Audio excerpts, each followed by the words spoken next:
Recognized, Uncle Walker, D01. Recognized, Monkey Pie Quinn, D07. Today in the cave, we have Monkey Pie Quinn, aka Quinn Wilson. Quinn is the storyteller of the actual play podcast Swallows of the South, based on the Exalted RPG system. In addition to being a respected podcaster in the gaming industry and an improvisational actor in the San Diego theater scene, Quinn has studied both psychology and anthropology, as well as having a direct line into the world of linguistics. Quinn, welcome to the cave. Thank you so much for having me, Rich. It is an absolute pleasure to be here.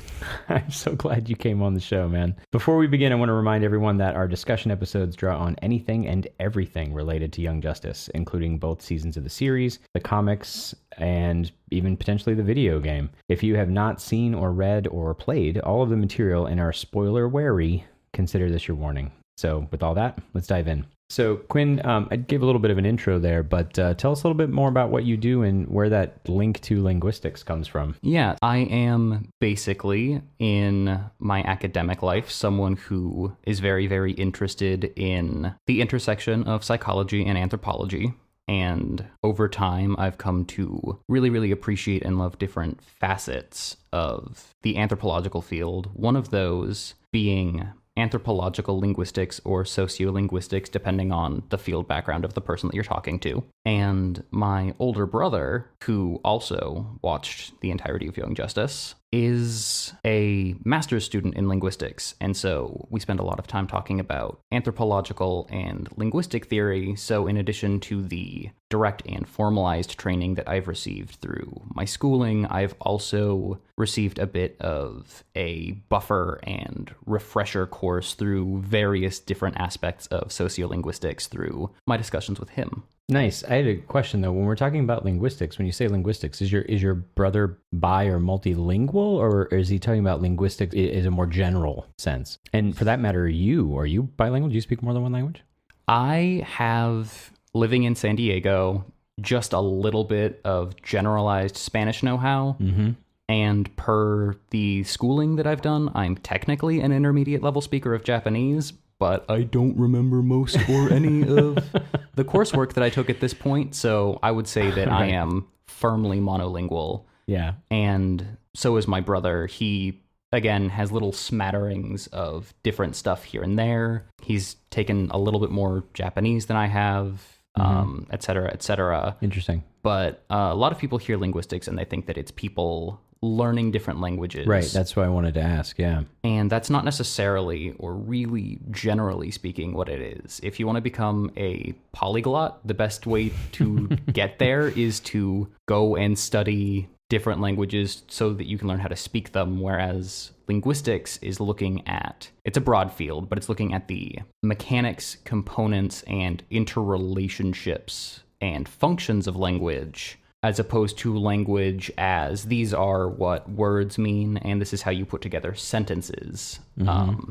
So it's a little more divorced from that sort of direct studying Spanish so that you can speak it versus studying Spanish looking at its history and how grammatical structure, ways that different people in different Spanish-speaking countries use the language. And then even within those countries, how different people of different backgrounds, social strata, gender, ethnicity, etc., then use that to sort of navigate their world, construct their identity, and convey meaning and ideas. Yeah, that makes sense. Just to get a little background as far as the show is concerned, when did you first watch the show? Did you see it when it first came out, or did you watch it on Netflix, DVD? What's your story? And what's your experience with comics? Was this the first time you've been exposed to DC, or what's your history with comics with that as well? Okay. I first was exposed to the idea of Young Justice about 4 years ago when I was taking a class with the person who would become my long-term partner, and she was watching it as it came out and adored it. And I could not find a venue through which I had access to it. Right. But she talked about it a lot. So that kind of left an impression on me. And then about a year ago, following you on Twitter, watching the general buzz and hubbub about Young Justice, I then found myself sort of embroiled in this, remembering how much my partner was absolutely enamored with it. And so we sat down together and we watched all the way through it on Netflix. Nice. And my general relationship to DC and comics before this is I've done piecemeal reading here and there over my life. I've never been someone who has like a weekly schedule where I go and I pick up comics every week, but I've done some dives in at different points. And I think that because of my more casual general approach to the comic scene and my relative youth, I watched some of the Justice League animated series when I was younger. Right. Picked up some DC stuff through there, but aside from other like tie-in or expanded materials, I didn't read a lot of DC because I grew up in the age where Marvel was seen as kind of the de facto purveyor of quality comics materials, where DC has been kind of written off for various strange reasons. Yeah. And so watching Young Justice and seeing the intense multiverse, the very, very intricate world building that had been done, it made me realize that DC had, and still has, just a heck of a lot to offer that I had, because of just the circles that I ran around in, been trained to kind of push off to the side or dismiss out of hand. Yeah, I don't think you're alone in that either. I think we've talked to a lot of people that have watched the show that, quoting one of our listeners, I had no idea DC had this much to offer. So you're definitely not alone in that boat. Yeah, I think that was basically my exact reaction, was didn't realize that there was this much, especially this much wonderful, like top tier content. Yeah. But playing off that, are there any specific storylines or characters that jumped out at you while you were watching the show for yourself? So watching it, I found myself very, very quickly enamored with Calderon. He, as a character, just really clicked and worked well for me very, very quickly. Yeah. And I actually really liked a lot of the stuff and the storylines that they played with McGann over time. Yeah. Delving more back into the social situation and the social cultural context that she grew up in, and trying to navigate that in relationship to being on Earth. And she actually employs some of that in interesting ways linguistically over time, in ways that are very, very obvious and coded or marked in her language. She falls back into this sort of Valley Girl speech because of her exposure to Earth culture. Right. Her one obsession and sort of cultural touchstone has become this thing which she falls back on sometimes when she isn't sure how to socially navigate a situation. Right. Because it makes her easier to deal with, or it breaks down things into these easily parsable stereotypes that people then are able to deal with. So she's almost intentionally obfuscating the complexity or nuance of her character in the interest of trying to make herself understandable in these situations that can be very, very difficult for her to navigate. Yeah, that's a fantastic, fantastic view on McGann as a character. And we're gonna dive into McGann and everybody else too from that perspective with this, which I'm super excited about. The last thing I want to ask, as a storyteller and really a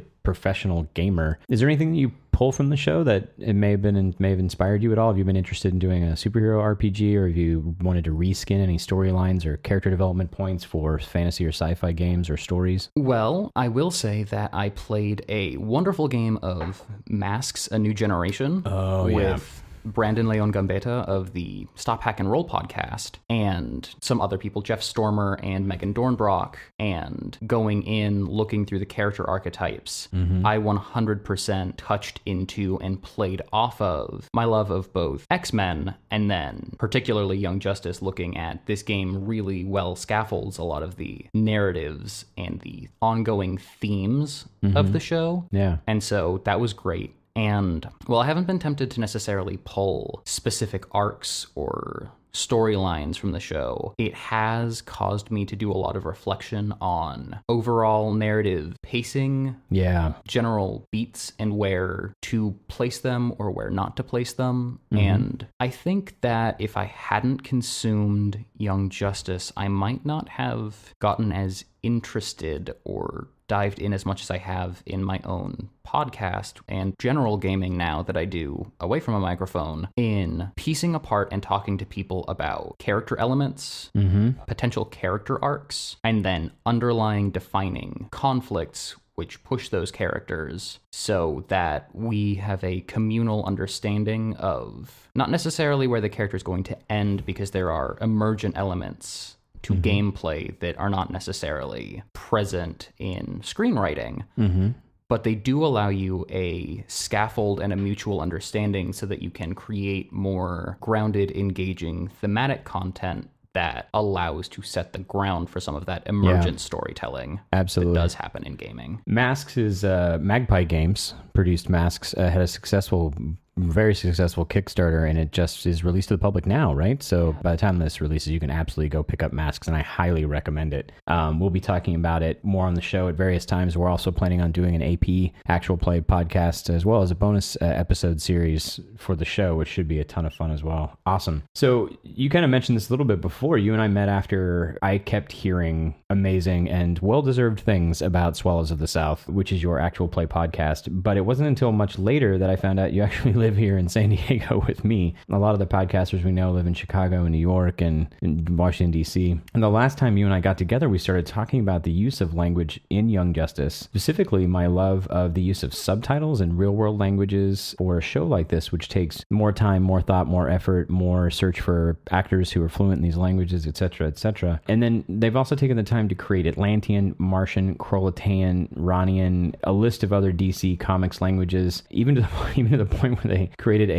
the name of a culture in the second season, the Polyglotture of Rimbor, which I just remembered when you mentioned becoming a polyglot earlier. The Polyglotture of Rimbor, meaning, I'm assuming, a massively metropolitan, multicultural, multilingual, planet. Of course, those of you with the DC Universe knowledge will know that Rimbor is actually a planet that is commonly referred to in the 30th or 31st century Legion of Superheroes comics as the home of Ultra Boy. So it was interesting to see that they're using that as, 10 centuries beforehand as one of the chosen planets. I was curious to see if they're going to do anything with that. But then you started to unpack in the conversation a mind-blowing world of linguistics to me as we started chatting about all these various characters. So quickly, if you can, before we dive into Young Justice and kind of what these things mean, there were quite a bit of lingo you were using with me that some I knew a little bit about because my wife's a special education teacher, so some of these are familiar. But one of the things, and these are things I'm assuming you're going to use later, can you let us know, there's some things here, code switching, register, personality as process, indexicality. Like, can you dive into what's code switching basically?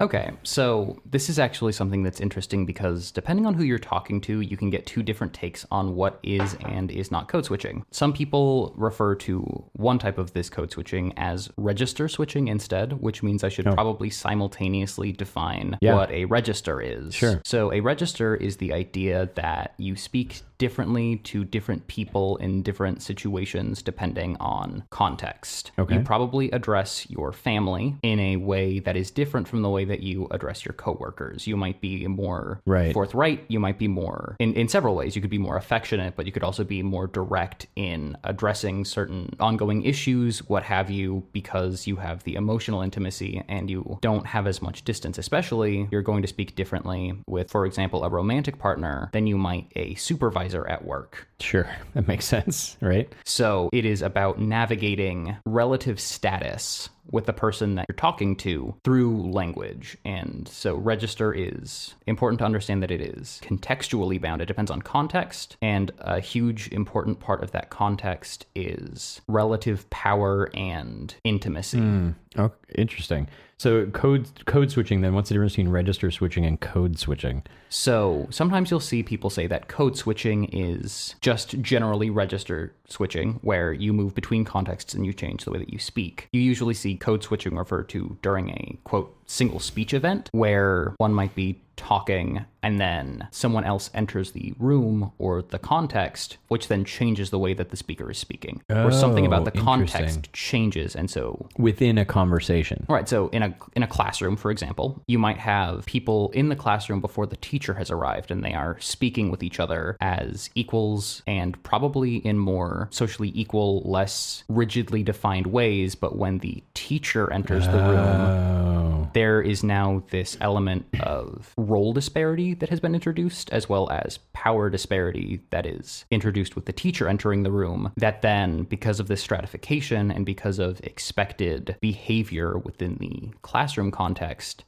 might shift the way that students are talking to each other, or if the teacher winds up embroiled in those conversations, right, the way that people are then addressing the teacher. But something that I think is more like what people think about when they hear code switching is when people speak two languages okay, fluently, okay, you will find that there are times and there are very specific situations in which people will, in the course of a single speech event, switch between languages. okay. Even over the course of a single sentence. Sure. I have multilingual friends of mine who will have conversations with their family members where this friend of mine would switch between English and Greek because in the same sentence, because Yes. some certain words reflect a concept or idea better than it does in whatever language that they're speaking. And since they both speak both languages. Yes. And so that is something that has a lot to look at and a lot to unpack, and it relates a lot to, again, relationships. It relates to indexicality, which I'm going to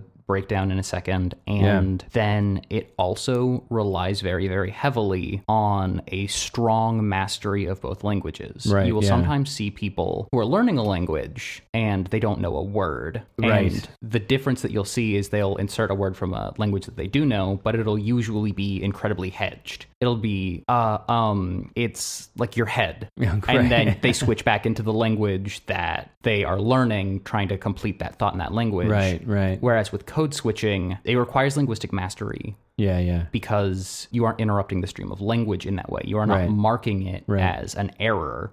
Yeah. It is speech that you are... Using as a tool, as a fine Exactly. tool, really. Yes. Yeah, yeah. Can you think of examples in the show for things like this? Is code switching and register switching that you can relate to? Yes, I was actually digging through some stuff last night, and when I thought about code switching, Jaime is a really, really strong example of uses of code switching, both successful and not as successful, in my opinion, Right. over the course of the show. Right. So thinking about Jaime and thinking about the way that he linguistically sort of navigates his reality, Right. particularly his relationship with Ty, stood out as something that was interesting to me. Right. For those of you who, for some reason, may or may not know, so we're talking about Jaime Reyes, who is the Blue Beetle in season 2, and Ty Longshadow, who is his best friend, who becomes later on Longshadow. I think they refer to him as in season 2 as well. Yeah. So I was looking for an episode that really encapsulated a lot of places where I might be able to look at that linguistically. So I watched the season 2 episode Runaways, Yeah. which actually had a lot more code switching in it than I anticipated, Oh, yeah? but some of it was to different effect. Some of it was, it seemed, trying to convey instances where a character wasn't as competent in language. That's interesting. Eduardo's father, I believe. Oh, yeah, yeah. At one point, he is looking at Asami, I think, and says, "Mi mijo," my son. And he's doing that because the urgency of the situation, I guess, is supposed to leave you with this idea that he's slipped into Spanish as opposed to English when he's trying to convey this urgent message. Right. But you also see some interesting use of code switching in other senses where you see actually Jaime and Ed like dealing with each other, and I think that Jaime calls everyone collectively ese, and then very, very pointedly, and as a way to specifically, I think, index common linguistic heritage, but also to essentially develop distance between them. Ed very, very pointedly uses and calls Jaime hermano, which is brother, but he's rustling against him. Oh, so like almost like sarcastically using Yes, it? Oh, exactly. Interesting. And so doing that establishes that they have this common linguistic repertoire. And so Right. in one sense, he's pulling him in, and at the same time, he is pushing him out. away. Oh, that's so interesting. Well, we kind of touched on a couple things too. You started to use indexicality a little bit here in Yes. that description. Can you dive into that a little bit? Yeah. Do you have any examples that might parallel that? And then we can dive into some other things with the characters? Absolutely. So indexicality is the idea that when you say something, even single words, but phrases, expressions, whole sentences, they don't exist in a vacuum. When people explain indexicality, they often use smoke and fire, where smoke indexes the idea that there is a fire. When you see smoke, you probably don't just think, oh, there's smoke. It makes you understand, oh, that means there's got to be fire nearby. Right. Right. And so people will say things that then... Like imply something else or plug into some other concept or idea, you mean? Right. Essentially, they have associative value. Right. That is marked in the language that gets used. And you see this in all sorts of ways. If you look at Aqualad's speech, he very, very rarely uses contractions. He tends to have a very formal speech, which, as far as I can tell, is designed to index both his background as someone who is intelligent and from something of an academic background, as well as someone who has spent time in service of a king. But I also think, in part, it is serving to index his... It's used to index the fact that he's foreign. So he doesn't speak accented English like you might expect someone with a background in Atlantean to speak. But he does speak in a different way that sometimes seems almost register inappropriate, where he's speaking with very, very close friends, but is still not necessarily using contractions, which then indicates that he has a different background that he's pulling on when he's interacting with people. Yeah, when I think of, it's hard for me not to think of a character, when we're talking about a character who doesn't use contractions, it's hard for me not to think of Data from Star Trek The Next Generation. But it's so interesting to me when you mentioned that. Actually, I hadn't thought about it, but he doesn't use contractions, we're talking about Calder, but he somehow still manages this warmth and charisma and connection with his friends, where you think not using contractions would make him feel like he's more standoffish or not relaxed, I guess is the word I'm thinking of. Right. And they actually, I would say, managed to do that very, very masterfully, because he maintains a resistance to contraction that isn't necessarily universal, that propels itself through his relationships. But I do believe that there are cases in which he does use them, and it's almost always when he's dealing with people with whom he wants to establish intimacy. So he's trying to draw people close together sometimes when he drops them, but you don't necessarily consciously notice. He just said we're, not we are. Yeah. Unless you're being very, very observant about it. But I haven't noticed that. It's like he's used it with Tula or Garth or like that kind of thing. I'm going to have to go watch Downtime again. Yeah. I need to go and watch some more episodes because I wasn't able to dive in as deeply to Calder as I maybe wanted to. But a lot of the time it's when he's talking to the team. Okay.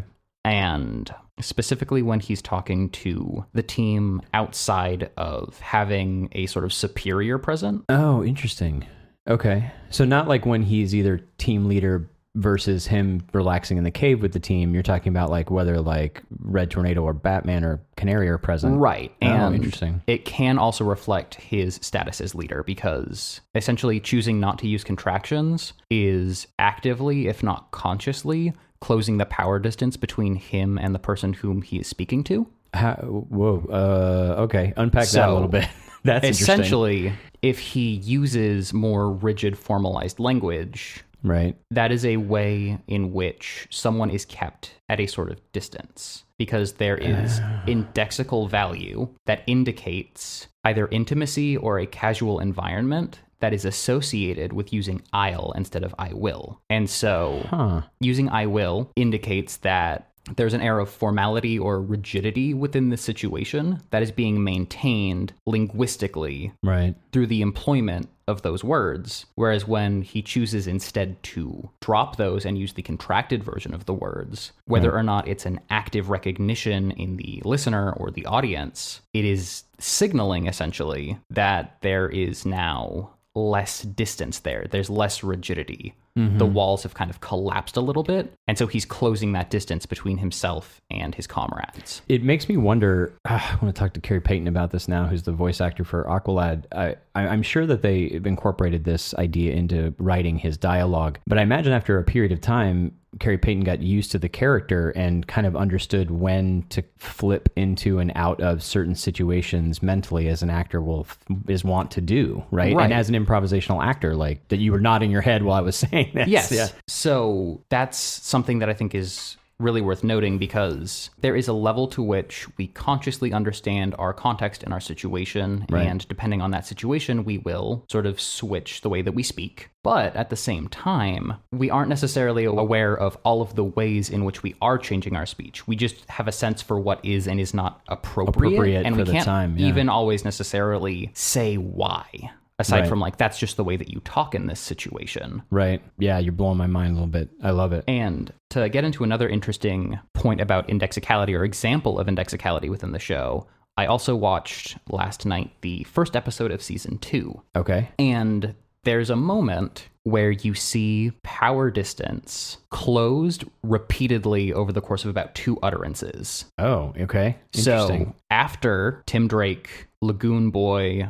and Jaime have just rescued all of the people in the underground Zeta Beam chamber. Right. They come up and the Justice League arrives. Right. And Dick's there and he says, way to get your feet wet or something like that. Yes, and I think he says, dude, way to get your feet wet. Yes, he does. Right. So, but before that, Tim, I don't remember the specifics, but he used some sort of very, very informal speech. Okay. He might have even said like, guys? Yeah. And then pointed upwards as the Justice League descended. So at that point, he was going from giving commands like, Lagoon Boy, you're on my 6. To guys, which indicated that his relative power over them had been collapsed and they were now essentially on the same level of the power dynamic. Interesting. And then Dick's arrival and using that language because he is of a higher status than they are. There's also relational navigation where... Right, because they're adopted brothers. There's multiple relationships. They're teammates, they're adopted brothers. One has superiority over the other. So that's something that takes a lot of time to unpack. But in that one sentence... Right. Dick actually closes the power gap between himself and Tim, drawing in a sense through their act of heroism, Tim and the entire Gamma Squad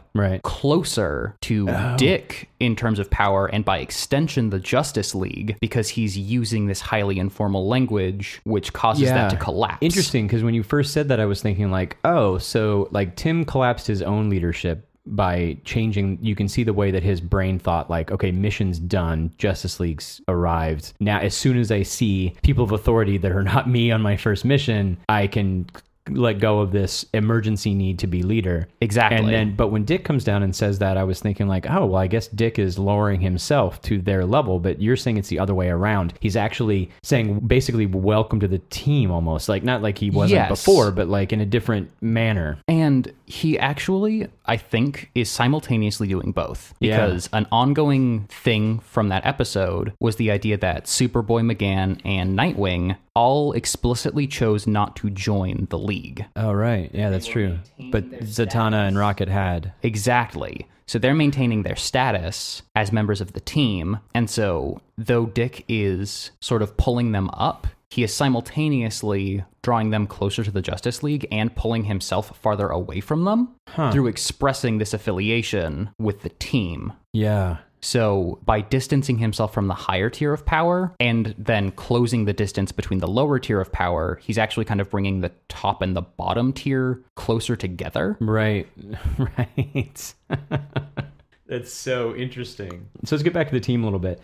I know you talked earlier about the difference between being multilingual versus studying linguistics, but as a writer, I have an interest in language and how it affects thought and, of course, how we communicate and that kind of thing. So I do want to pull in some of the ideas of the characters and their languages. According to Greg Weisman, in an Ask Greg thread from back in 2011, the linguistic skills, or the language skills, I guess I should say, of the team are basically as follows. Of course, they all speak English, but Aqualad not only speaks Atlantean, but he can also speak ancient and modern Greek, which if you heard our episode with Neil Powell talking about the video game, he talks about how one of the scenes takes place in Greece, and that some of the research that Tula does in the video game has to do with the fact that she understands ancient and modern Greek, which is clearly apparently a precursor to Atlantean. Right. And which is fascinating. Yeah, I think that a lot of that has to deal with the perceived indexical value of Greece as it relates to Atlantis as being sort of the culture which originated the idea of Atlantis as a cultural concept. Wasn't it Plato? I haven't actually looked up. Yes, I think it was Plato and the Republic discussed Atlantis. The idea of Atlantis existing? Yes. Yeah.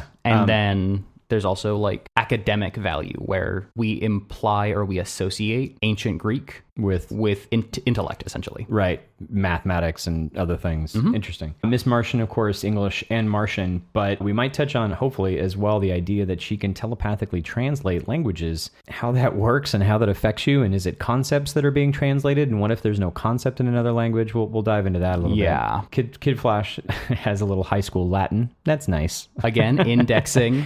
Yeah.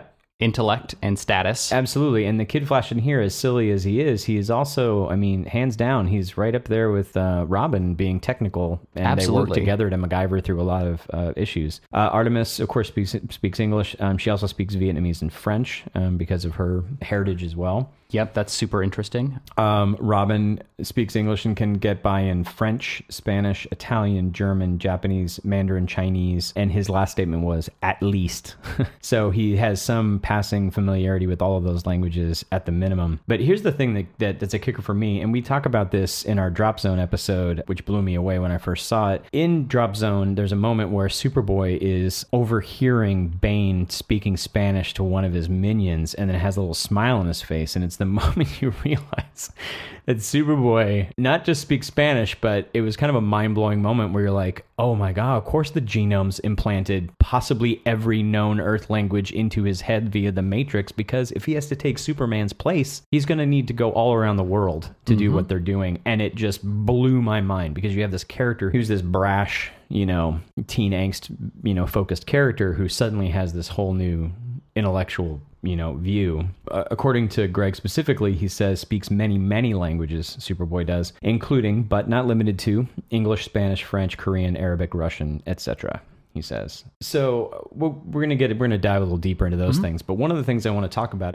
Robin, because I always want to talk about Robin, but not necessarily what Robin can speak, but the language and wordplay that Robin uses in the show seems very linguistically focused, and maybe touching on the idea of how language and its use like this can kind of inform different characters. Yeah, and I think that that's something that's really, really interesting. So there is personality and characterization that occurs through language, because you essentially have two means by which to convey these things, three things ostensibly in a visual medium. Right. You have language, you have action, and then you have outward presentation, over which a person has a degree of control, but not as much control necessarily of what they say or what they do. So looking at those three things in concert allows for one to develop sort of an idea of the type of person that they're dealing with. And because you have more control over what you say and what you do, that provides sort of a more granular look at characterization. And something that's important to understand from the point of view of sociolinguistics is that identity, if not personality, because personality is sort of a psychology concept and is inherently assumed to be relatively, not if not entirely stable, but identity is something that is on some level external to a person. It is socially and contextually situated. Okay, wait.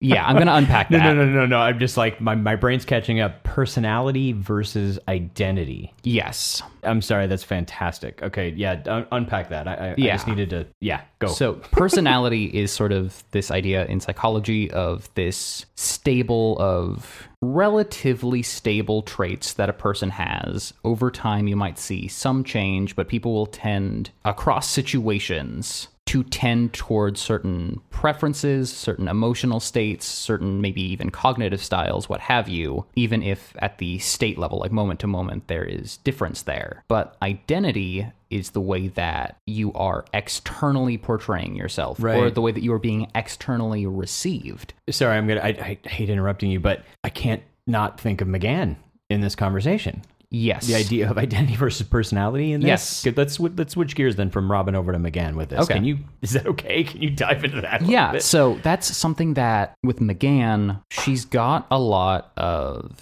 anxiety, especially going through the first season about her identity. Essentially, she is afforded a level of control over that third aspect, physical appearance. In a way that no one else really is. Of course. You spend the entire first season, or most of the first season, I think, assuming that she's a green Martian. And then eventually you learn, in fact, she's a white Martian. Yeah. And so in part of her portraying herself and establishing this identity, she is actually using this third tool as a way in which to get people to understand certain things about her.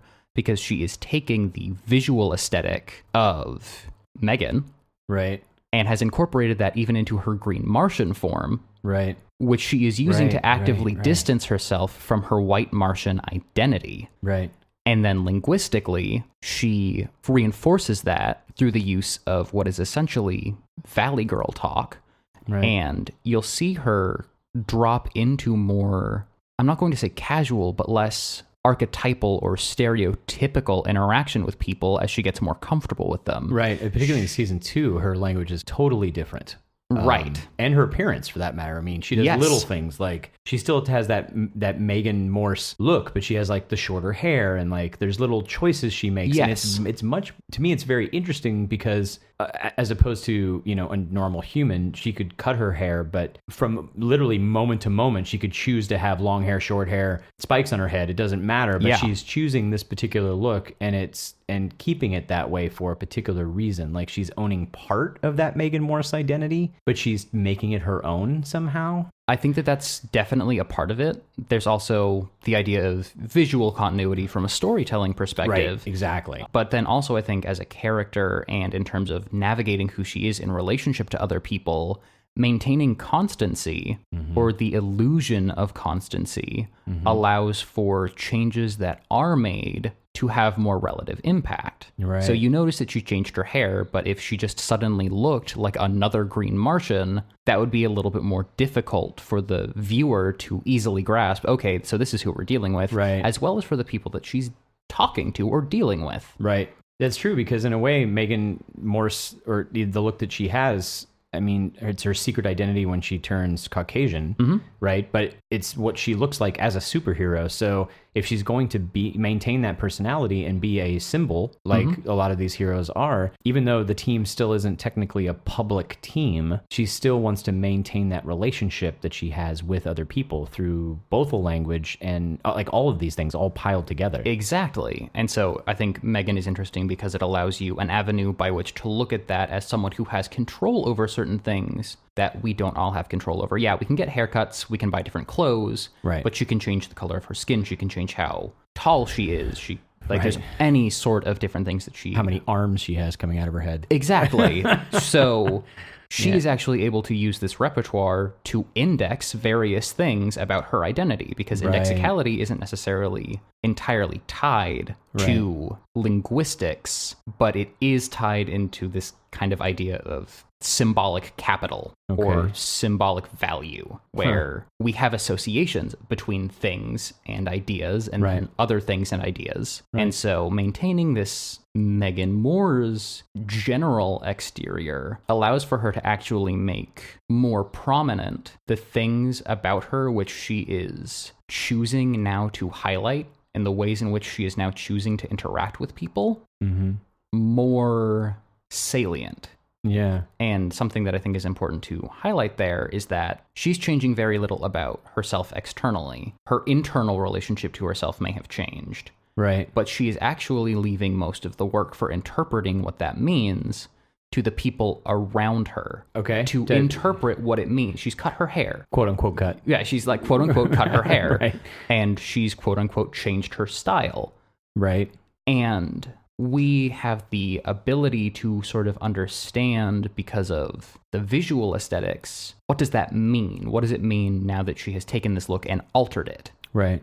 And I'm fascinated by this whole idea. That is something that you essentially have to, because, again, this is that idea that identity is a process. It's something that's ongoing. It's not stable. Right. And it's socially constituted, where it's not in a vacuum, right? Exactly. If she were just to change her look alone and never interacted with anybody, you could never really understand necessarily or see the ways in which change had emerged. Right. But because she does that, it's actually leaving a lot of the work of interpretation of these changes to the people around her, and that can mean different things to different people. Right, right. So you aren't going to have everyone always understand you or who you are in the same way. And a lot of that can be contextually bound, but you can very intimately know different people, and they might see different aspects of you, quote unquote, because the situation draws that out. And so your identity is relatively fluid depending on the situation that you're in and who you're talking to. Right. But the kind of through line of your personality, of who you are at your core, maintains relatively the same through your whole life, where your self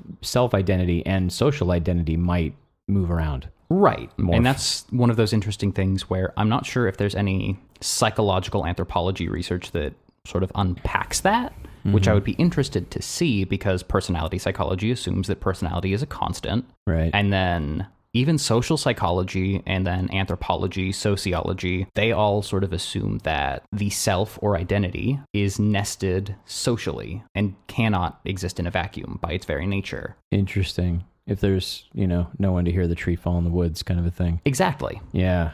Interesting. Hi, team. A quick message here to let you know that Quinn and I went so deep into this topic that we decided to break this discussion session up into 2 parts. And I'm here to encourage you not to miss part 2. We dive deep into Robin's wordplay. We talk about how Superboy's linguistic prowess affects the way he thinks. We talk about the implications of McGann's telepathic translations, using dialogue to define character in your writing, and so much more. In fact, Quinn points out something about the episode targets that blows my mind for like the 12th time in this discussion. So stay tuned for part 2 and stay whelmed, everyone. You've been listening to Whelmed, the Young Justice Files podcast. Our computer is voiced by Madison Ray. Our theme was composed by Emily Mio. Our logo was created by Kevin Bates. Whelmed is a fan-made podcast and is not officially affiliated with DC Comics, DC Entertainment, Warner Brothers Animation, and any other owners of Young Justice or its related source material. As such, these companies have sole ownership of all symbols, images, names, logos, and proprietary material related to Young Justice. Original content of this podcast is ours under Creative Commons. Thanks for listening, and stay whelmed.